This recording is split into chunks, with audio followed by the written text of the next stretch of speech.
Bienvenue au podcast quotidien de Gurukul Prep du 21 août. Mise à jour 1, sommet et conférence. Dialogue ministériel Inde-Japon tenu à Delhi. Le 20 août 2024, le ministre de la Défense Rajnath Singh et le ministre des Affaires étrangères S. Jaishankar ont tenu le 3e dialogue ministériel 2+2 Inde-Japon à New Delhi avec le ministre japonais de la Défense, M. Kiara Minoru, et la ministre des Affaires étrangères, Madame Yoko Kamikawa, avec un accent sur le renforcement des liens stratégiques globaux et la révision de la situation dans l'Indo-Pacifique.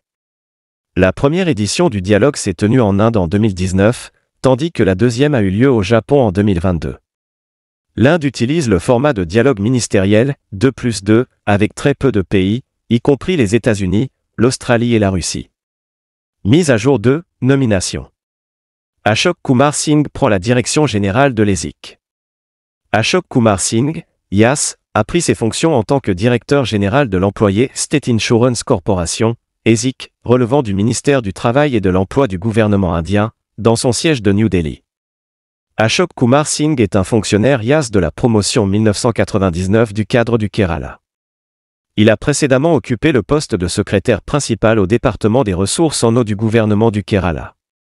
Singh a une vaste expérience en matière de gouvernance et de gestion d'organisation à l'échelle des districts et des États. Il est titulaire d'un M.Phil du National Defense College, New Delhi, et est diplômé en génie mécanique de l'IIT, Kanpur. Mise à jour 3, livre. Livre sur le passé et le présent de Bhubaneswar publié.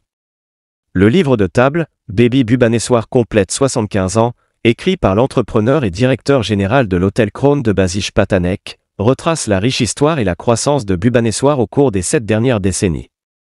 Il a été publié par une collection de personnalités éminentes, dont la romancière Pratibha Ray, le linguiste de Biprasana Patanayak, le dramaturge Anand Mohapatra, l'ancien secrétaire en chef Bijay Patnaik, l'expert en politique publique Prasanna Mishra, le propriétaire de Modern Book Depot OM Prakash et le président de la NMA, Kishore Baza.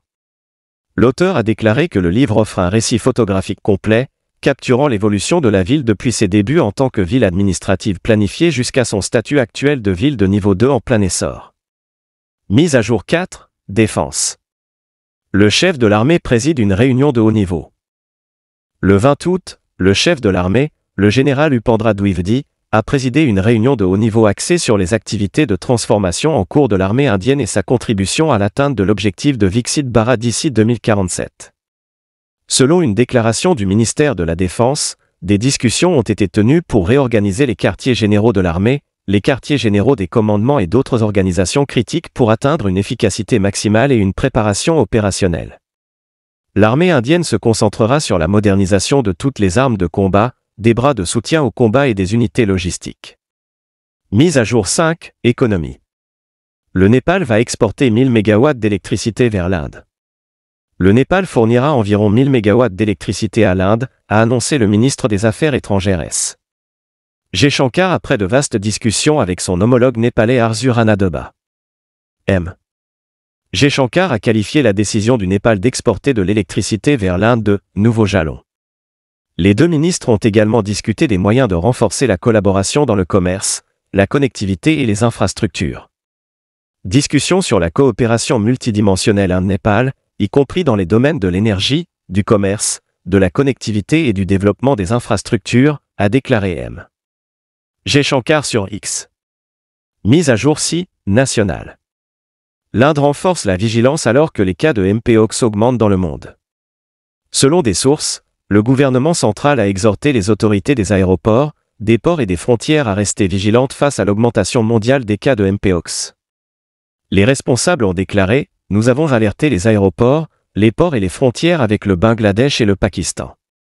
3 hôpitaux centraux disposeront d'installations pour l'isolement, comme l'hôpital Safdarjung, l'hôpital Ram Manohar Lohia et l'hôpital Lady Hardinge. Selon les sources, le ministère de la Santé de l'Union a convoqué des réunions avec des experts pour discuter de la nouvelle menace virale, qui est différente du précédent virus de la variole du singe. Mise à jour 7, nécrologie. Le général Sundararajan Padmanabhan décède à 83 ans. L'ancien chef de l'armée indienne, le général Sundararajan Padmanabhan, est décédé à Chennai, Tamil Nadu, le 19 août, selon l'armée indienne.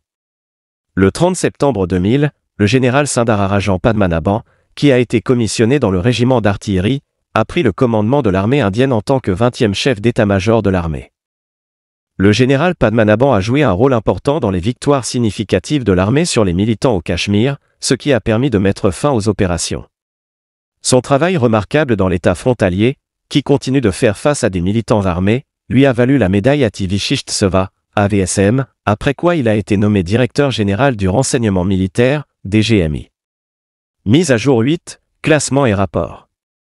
L'IDE net atteint 6,9 milliards de dollars au premier trimestre de l'exercice 2025.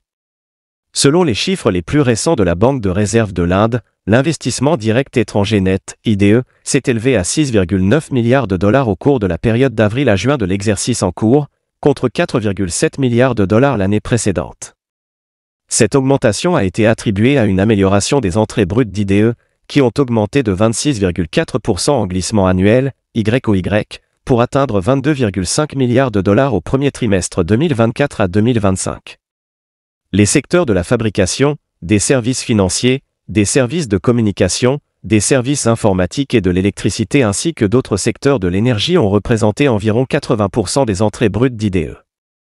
Mise à jour 9, sciences et technologies. La Chine approuve 31 milliards de dollars pour 11 nouveaux réacteurs nucléaires sur 5 sites. La Chine a approuvé 11 réacteurs nucléaires sur 5 sites, un nombre record de permis alors que le gouvernement mise encore plus sur l'énergie nucléaire pour soutenir ses efforts de réduction des émissions. Selon le China Energy News, contrôlé par l'État, le Conseil d'État a approuvé la construction de réacteurs supplémentaires dans le Jiangsu, le Shandong, le Guangdong, le Zhejiang et le Guangxi. Selon le journal financier Jiemian, l'investissement total pour les 11 unités sera d'au moins 220 milliards de yuan, 31 milliards de dollars, avec une construction qui devrait durer 5 ans. La Chine a plus de réacteurs nucléaires en construction que tout autre pays au monde. Mise à jour dit État. Le gouvernement du Rajasthan obtient 5,21 billions de roupies de propositions d'investissement avant le sommet.